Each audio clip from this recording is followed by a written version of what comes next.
Hello and welcome again. I am the Gentleman in Black, here with another new 40k video. Now, admittedly, this is a bit late. Obviously, everyone else you watch will probably have covered all this stuff already. However, I'm just going to amalgamate a lot of the big core rules changes into a single video. Apologies if you hear thunder in the background. It has been hot as balls in the UK, and still is. And yeah, now that's sort of paying off with a crazy big thunderstorm, which is great. I mean, it's still hot though, and I hate it. But alas, back to wargaming. So, as you probably will have seen previously, there is a new phase that's been added to the roster of phases so far. So the new phase is the command phase. Now, I think it's safe to assume that this will mirror Age of Sigmar's hero phase. Now, it's interesting that obviously they haven't popped the psychic phase in there as well, so it's not going to be an exact one-for-one mirror, but it'll be where you spend your command points, for the most part, I imagine. Again, from what it looks like, it's trying to cut down on the sort of gamey nature of 8th, and build upon the good elements, of which you know my feelings on 8th anyway, but try and build on the bits that people liked and move forward into something new and interesting that will be a lot more fair for everybody. So, with that in mind, that's basically all the article says for this one. We will go on to the next article, which is about matched play points and the app. But I'm sure I mentioned the app in the previous video. If I didn't, there's an app coming. As with most big war games nowadays, GW are late to the party on this one. But there is an app. We'll talk about that more when we get to the end of the article. So, what this sort of says is, as you see, the 2 bullet points there, so the important parts of the text. Does it tell a cool story? 40k should be an immersive experience with gorgeous armies and scenic tables. Does it increase the odds of a close, fair, exciting game experience? The mission should not decide it for you, nor should a bad matchup guarantee a loss. So again, what they're saying is they're trying to hone in on more of this narrative idea of playing. Basically what 30k is. You know, you focus on making your army pretty, you focus on it being true to the lore, or your own lore in 40k, because that's not as much of an issue. And you have a fun game with a fun opponent. None of this win at all costs rubbish that 40k embodied for the last however long, 3 years? Was it 3 years? 2 years, 3 years? For the duration of 8th. And to be honest, it was quite like that in 7th as well. So, how are they going to do that? Well, now, from what it seems, command points will be dictated by the points limit of the game. And the taking stuff like battalions will reduce command points that you get from your starting total, which is interesting. I think one of the later articles goes into that, so we'll look at that when it comes. But for this article, you've got your combat patrol, so it's a 500 point limit, 3 command points. Now, as you may see at the top here, I do have the article on the command patrol, which was released today, I believe, going into more detail about it. And it actually sounds really, really fantastic. I cannot wait to give it a try. It seems perfect for people buying the Indomitus box. Excuse me. I sound like a teenager for a second there. Yeah, people buying the Indomitus box, because I imagine that's, I mean, it could be even about 1,000 points aside. So you've got a few units to switch in and out with and just have a play around with. So combat patrol, fantastic. 500 points, 3 command points. Incursion, 1,000 points, 6 command points. Strike force, you're up to 2k and 12 command points. I think this is where taking detachments and things are really going to show, you know. And one of the other things that we'll come across later as well is when you put stuff in reserve, it will also cost command points now. I'm not talking about deep strike. Stuff that has deep strike and stuff like that is unaffected. If you want to put other units in reserve, which is kind of cool. Yeah, but again, all things come to those who wait. So here we have an example of a secondary objective. So I think what they've done here is taken a bit of a look,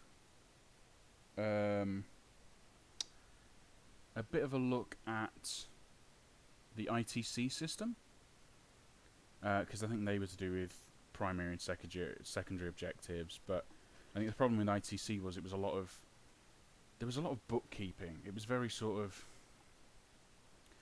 you had to constantly be writing stuff down and paying attention to what was going on, and for me, that took precedence over actually enjoying the game.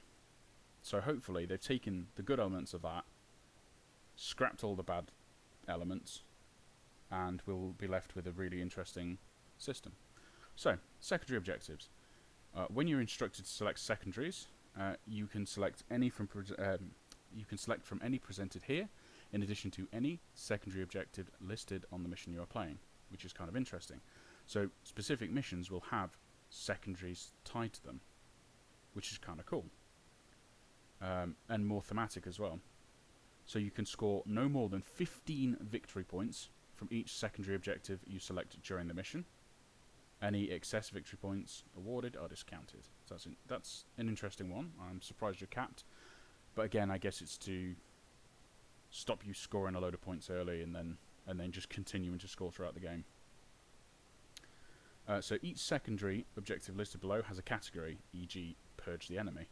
When you select a secondary, you cannot choose more than one from each category. So okay, so this means they're going to be broken down into separate categories, and you'll have to choose one from a category. You can't choose multiple from the same, which is a good idea, I guess. So here we go, purge the enemy. Assassinate. It's an end game objective, and they seem to have cut the text off on some of these purposefully, but here we go. Score 3 victory points at the end of the battle for each enemy character model that is destroyed. So if they've got 5 characters, you score max points for killing all of those. Pretty straightforward. And I guess that's the sort of thing you want to be taking if you're taking Khorne, for example. If you're running Berserkers, if you're running World Eaters, you're going to want to just kill everything. So this would be perfect.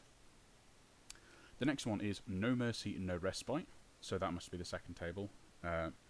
Thin Their Ranks is the name of the objective, and it's also an end game.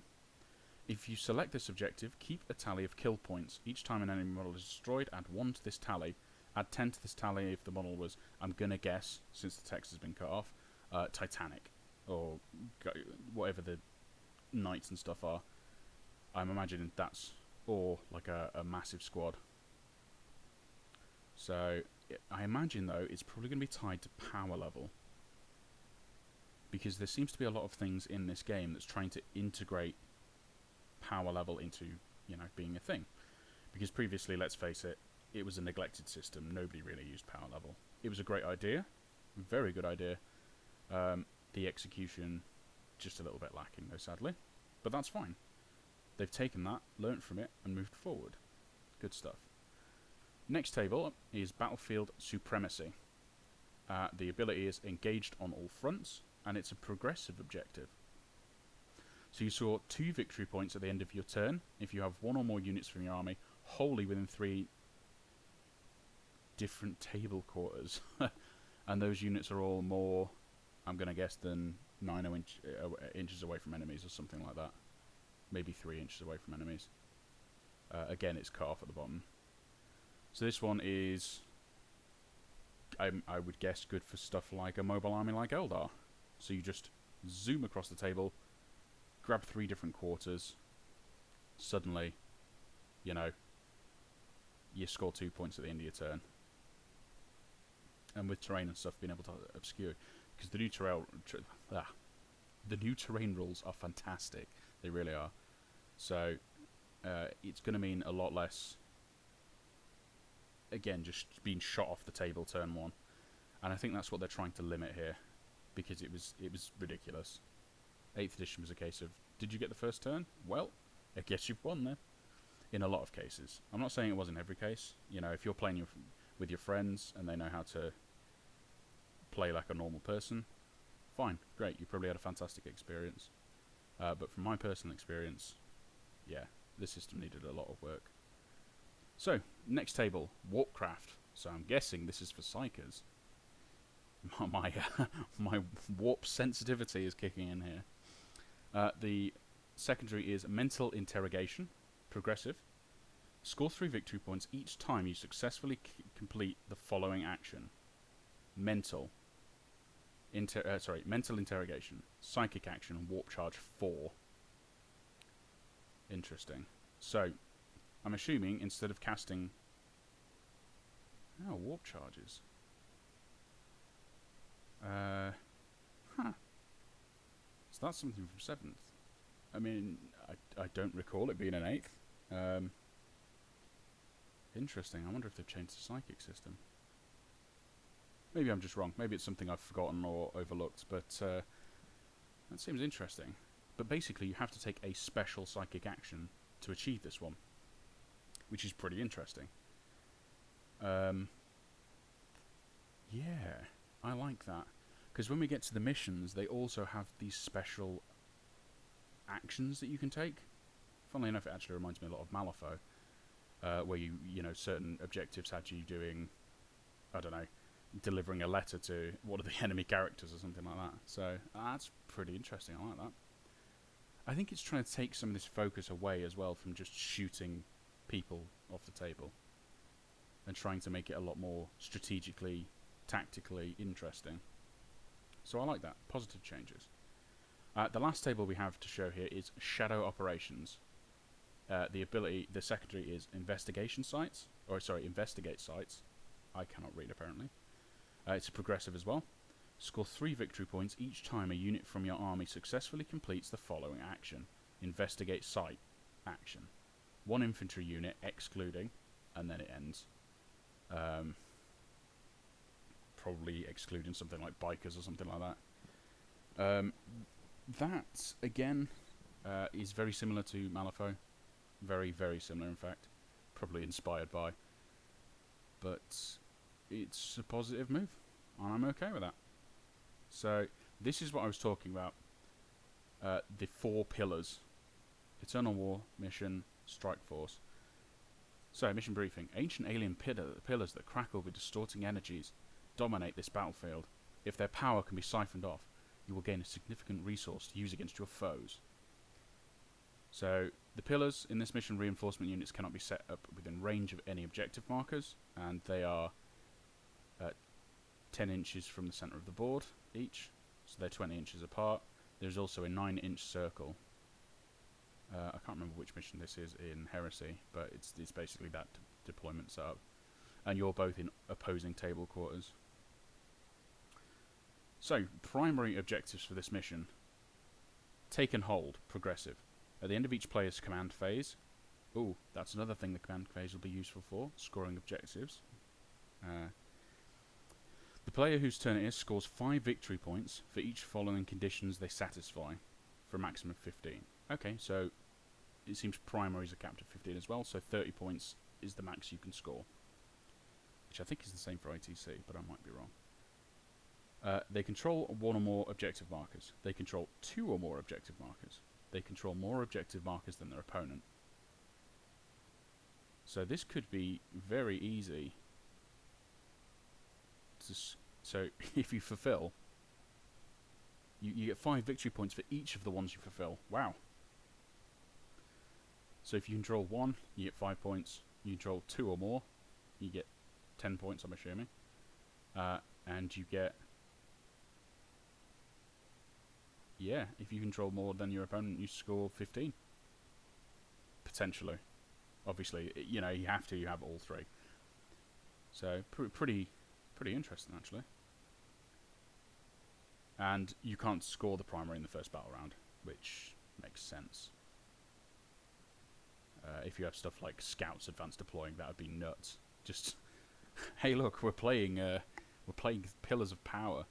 Let me just take my scouts and deploy them on all the objectives. Oh, look, I score max points turn 1. So secondaries.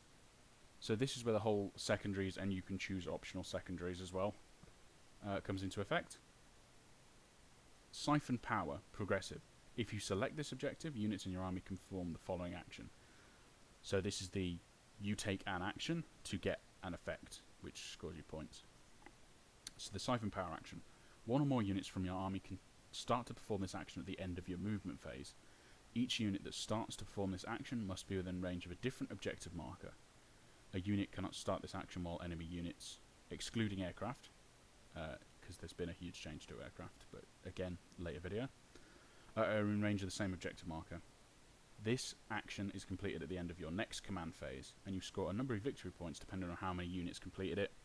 So basically, you have to hold different objectives to do it, but the unit holding the objective, if you've moved within range, I'm assuming this will forfeit your shooting to do the action. But basically, if you held 3 objectives, you'd be looking at 6 victory points for that in your next command phase. But it also gives your opponent a chance to either engage them, which will stop the ritual. Let me just reread that. The unit cannot start... Oh, okay. So, but it gives you a chance to kill them, basically, and take them off the objective for the ritual. Which is... yeah. So if you can stick around for a turn... So stuff like Death Guard might actually be really good at this. Just sit a big blob of stuff disgustingly resilient on objectives and start doing the actions. Very cool. And of course, as mentioned in the previous video, they have bumped points. We also have the units, the points bump for Necron warriors as well. So Intercessors are 20, Cultists are 6, and Necrons are 12. So one Necron warrior should equal 2 Cultists, logically. Now, seemingly this has been a points bump across the board, which means you'll probably be playing with less models at the lower points ranges, which is kind of interesting that they're actually doing stuff with Combat Patrol. But, there we go. I'm all for that. Less models means less money spent, which means, you know, a lot of people happier, and a lot more people are able to get into the hobby, which is always a great thing. And last for this page, because this is a long one, the app. It's a great idea. I really hope there's not some sort of subscription service. I don't think they mentioned it. But it will help you build, track missions, track objectives and stuff like that. Hopefully it'll track Crusade as well, which is something I'm very excited for. So, I love the idea of the app. I'm a bit worried that it's going to be milked for loads of money. You know, knowing GW. But there we go. So the next page is all about command points. That thing that most people seem to love.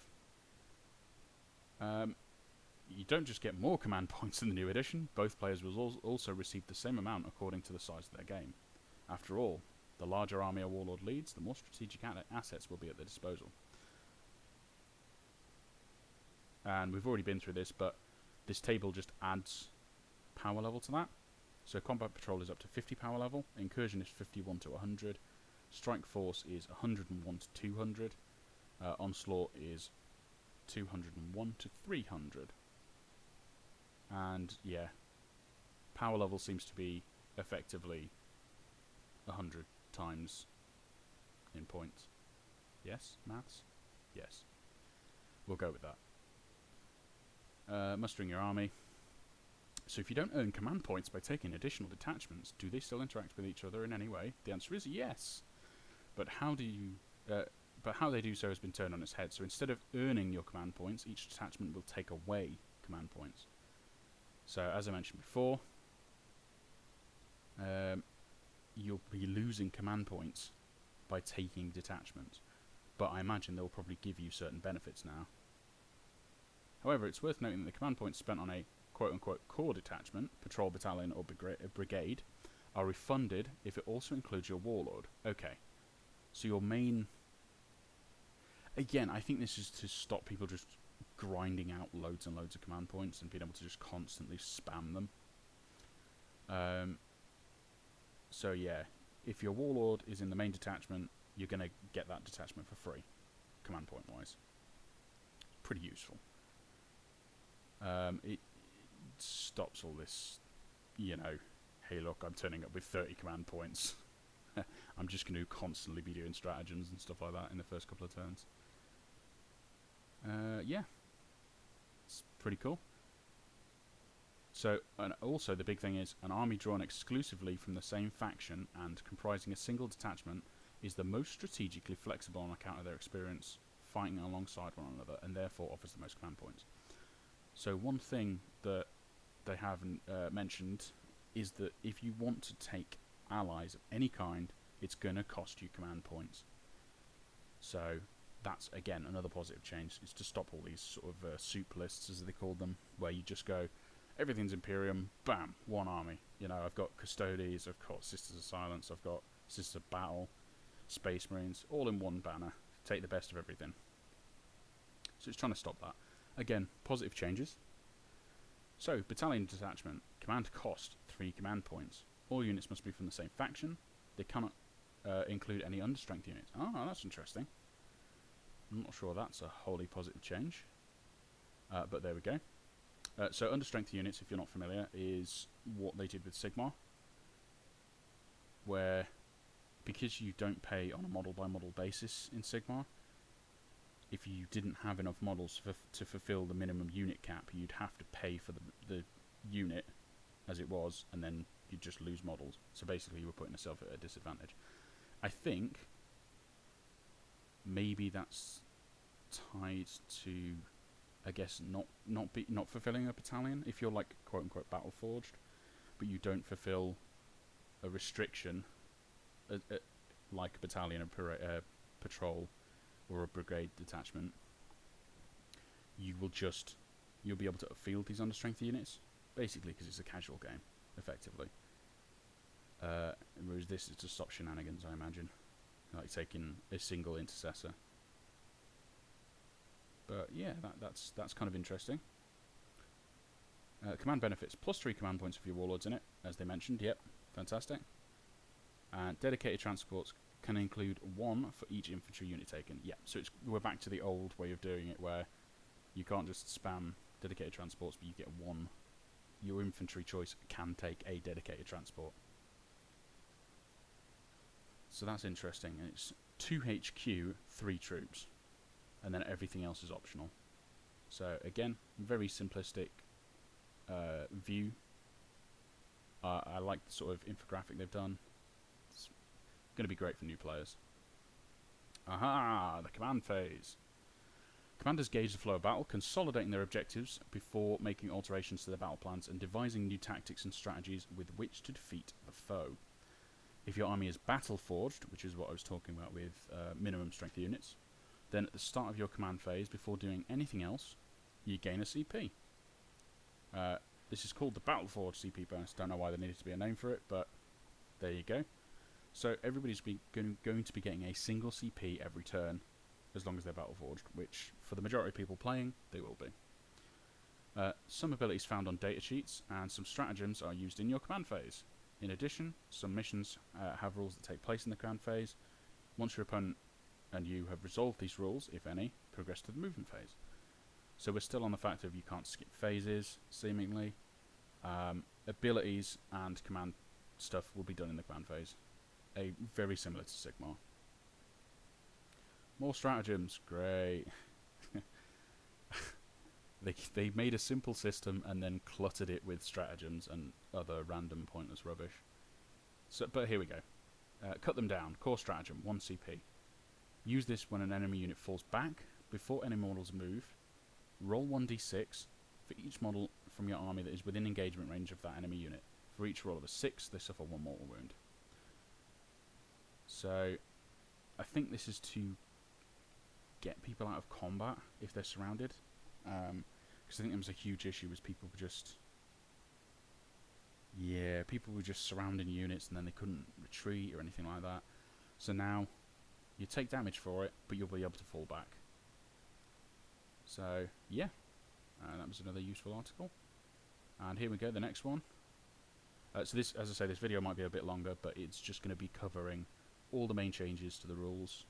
There are stuff like the fly rules and terrain, which I'm going to put in a separate video, just because it sort of makes sense. But here we are. 4 sizes fit all. Now they're saying you're limited to the number of detachments you can take, which is interesting. So, Combat Patrol you can have 1, Incursion 2, Strike Force 3, Onslaught 4. And it also gives you a rough timer for those games. So, Combat Patrol, you're looking at about an hour, which I think will be a very popular game size. Incursion, also 2 hours. So, a lot of people have been theorising that this will be the new tournament standard. So, 1,000 points, 2-hour games, and you're limited to 2 detachments. You know, you're heavily restricted, which will probably be positive for the tournament scene. It will probably try and slow down a lot of this sort of win at all cost stuff. So Strike Force is 3 hours, Onslaught 4, obviously. So anything above that will just be Apocalypse and probably ridiculous. Although the Apocalypse system is actually quite good for those who haven't tried it. It's based on old Epic and very interesting. So number 4, create the battlefield. The players now create the battlefield and set up terrain features. Missions are played on rectangular battlefields. Yep, same as always.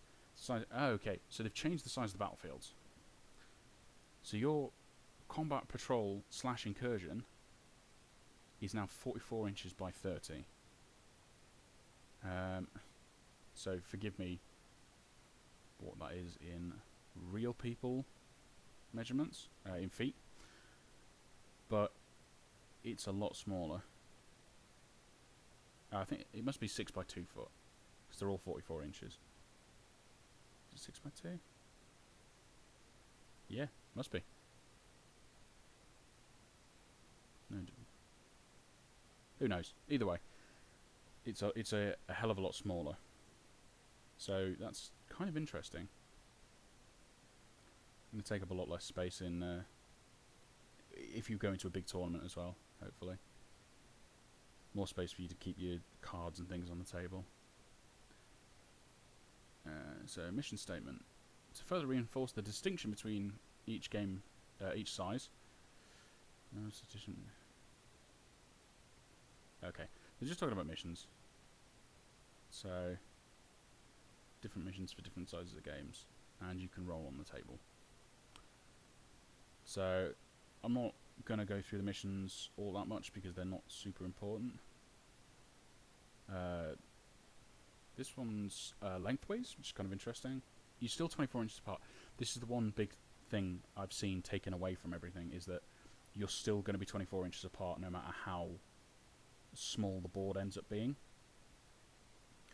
So you're keeping that. So stuff like, you know, Slaanesh, for example, that loves to get into combat and will wreck when it gets there, is still going to have the same distance to go as they did in 8th edition and all the previous editions, pretty much. I think we're 24 inches apart. So, yeah, pretty useful stuff, actually. I'm looking forward to the rule changes. Aha, the big one. So, this will get talked about a bit more when I do the Tau faction focus video, but Overwatch has changed, and probably in a very good way. So now, there's a CP cost to Overwatching, meaning that you'll own, if the CP rules are exactly the same, you can only use 1 per phase for the same thing, you will be firing Overwatch once per phase with units that can't typically Overwatch. So, what this means is, so I'll read the stratagem first. So the stratagem is 1 CP, core stratagem, fire Overwatch. Use the stratagem after an enemy unit has declared a charge against 1 or more units from your army. One of the units that was chosen as the target of this charge can fire Overwatch before the charge roll is made. Fantastic. So, Overwatch is the same. So Overwatch before charge roll. All charge targets that can fire Overwatch can do so. Can never fire Overwatch whilst enemy units are engagement range.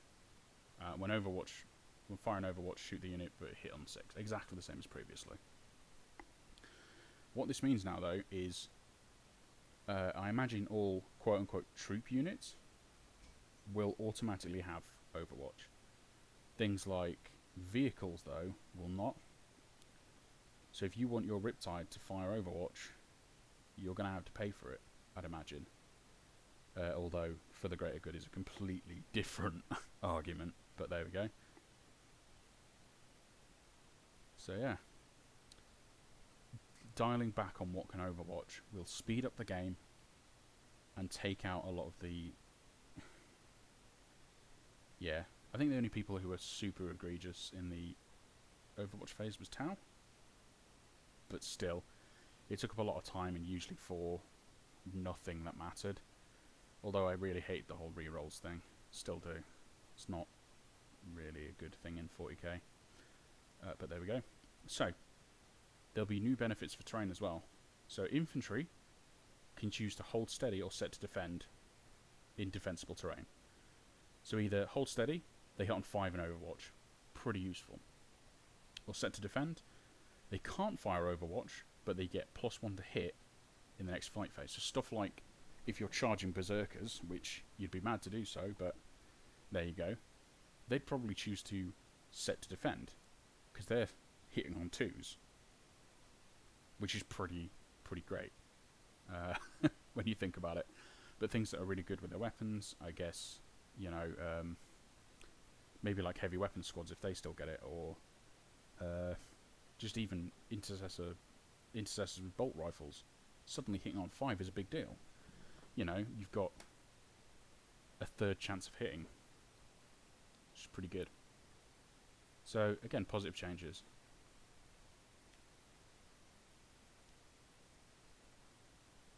Okay, so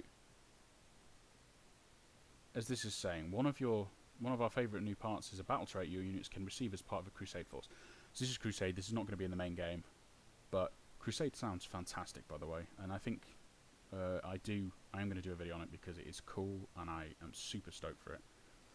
So cool-headed. You can reroll failed morale test taken for this unit. In addition, if a unit declares that the target of their Overwatch, words. You hit on 5s in Overwatch. It's the same as the defensible thing. So, but your unit will always do that.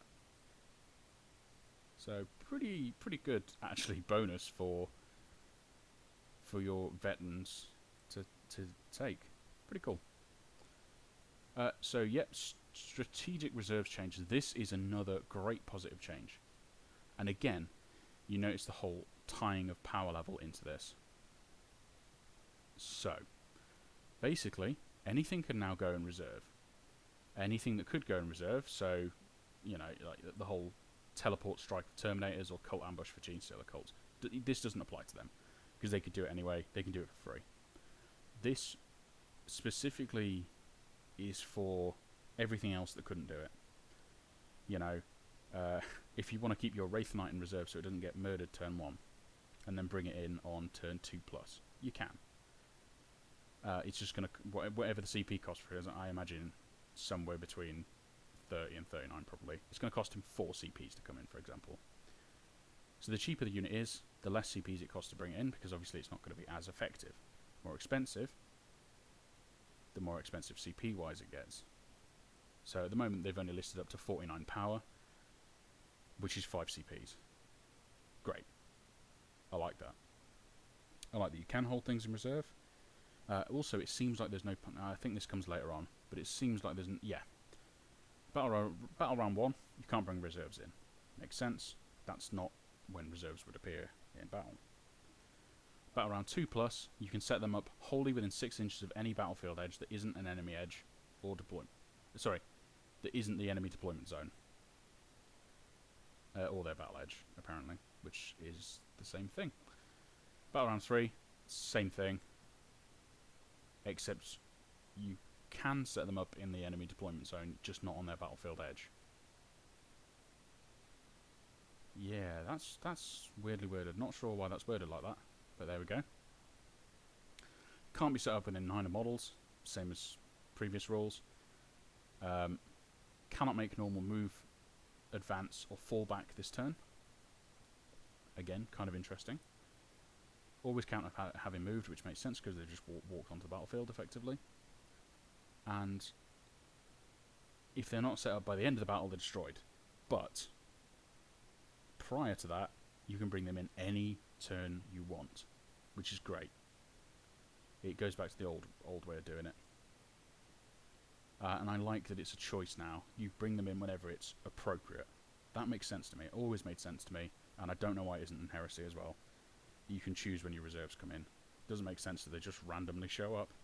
You know, this fighter that you're waiting on to come in and blow up a tank might not turn up.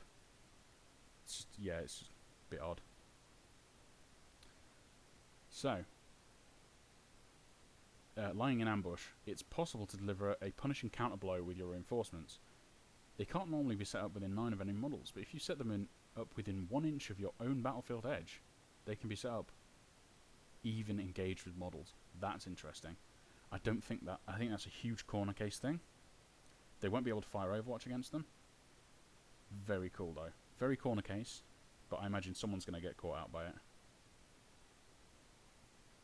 So, yeah, I like that one. And finally, for this video, we're on to my favourite, Combat Patrol. So I think this was released today. Yep. So it's a new way to play the game. Combined power level of like 50 or around 25 power each. That's weird. Each player will get 3 CP at the start of the game with an additional 1 CP every turn. So that just means that you're not just being left out. If you spend all your CP early on, you're not just stuck with nothing.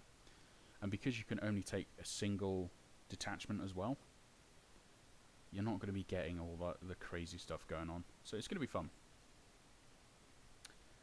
And it's played on a battlefield of at least. So you can play on a dining table or a school desk or almost anywhere. It's almost 2 kill zones combined. Kind of interesting.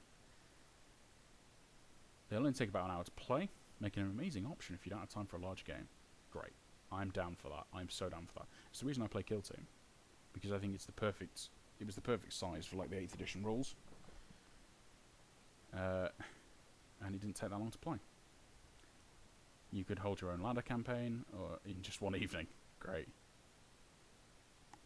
It's for beginning a new faction. This is what they were missing out on last edition. You know, it's so expensive to get into the game, and there's no sort of reward for doing that. Now there is.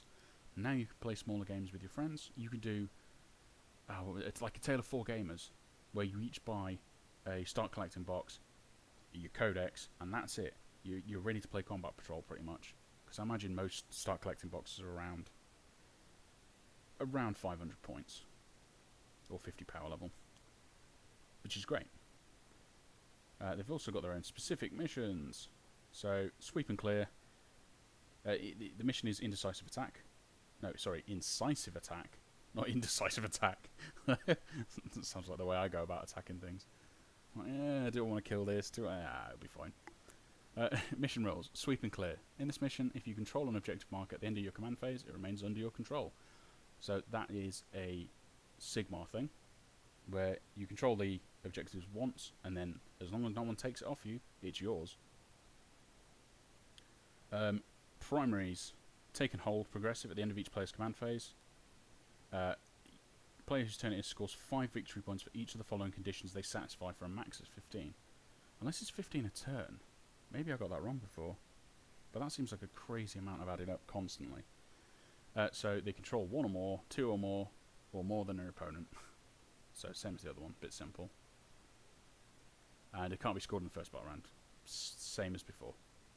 Secondaries. As it says, you can choose your secondaries to be this one or one of the other ones. It's progressive, surgical assault. Score 5 VPs if you control the objective marker in your opponent's deployment zone at the end of your turn. So if they push up forward, you teleport behind them, bang, on the objective. Suddenly, you're scoring 5 victory points, which is great. And it mentions that as well in the in the little text underneath. So building your army. An army for Combat Patrol is based on a single patrol detachment, funnily enough, which gives you a nice amount of flexibility and choice. So it costs 2 CPs, which you get refunded, because your Warlord is going to be in it. So you get the full 3 CPs playing Combat Patrol, and then 1 every turn. Obviously, if you spend any stratagems for, like, what is it, Empty the Armory, whatever it's called, where you get relics and stuff like that, sure. But more often than not, you'll be starting with 3 CPs at the start of every battle. Same faction as we discussed before. Dedicated transport rules still in effect, but it's just 1 HQ, 1 troop is mandatory. Everything else, optional. And you can have up to 2 HQ, 3 troops, 2 elites, 2 fast attack, 2 heavy support, and 2 flyers. Great, fantastic. They got so excited about Combat Patrol that they've... here we go, this is what I was saying. So this is an example from Indomitus. So, power level 25, Scorpec Lord, 3 destroyers, 10 warriors with Gorse Flayers, and a second squad of 10 warriors with Gorse Flayers. That's kind of interesting. And the Space Marines have done a similar thing. So, a Lieutenant, 5 Assault Intercessors, Blade Guard Ancient, Blade Guard Vets, 3 Outriders. And as many people have theorised, the Assault Intercessors are going to be the troops in this box. Squads of 5 is interesting though, I quite like that. Not that I will be taking him in squads of 5, obviously I will be taking him in a squad of 10 with chain axes as Karkarodons and beating people's face in. Basically playing Khorne Berserkers without playing Khorne Berserkers because the models are ancient as hell. And here's one for... It's listed as Genestealer Cults, which is fantastic, but it definitely isn't. Chaos Space Marines, total power 22, Master Possession, 5 Marines with Plasma Pistol and Chain Axe on the champion, 2 Obliterators and a Venom Crawler. That seems nuts, and it seems like it'd do a lot of damage to the other ones, but that seems really cool. And for some reason they've listed it again.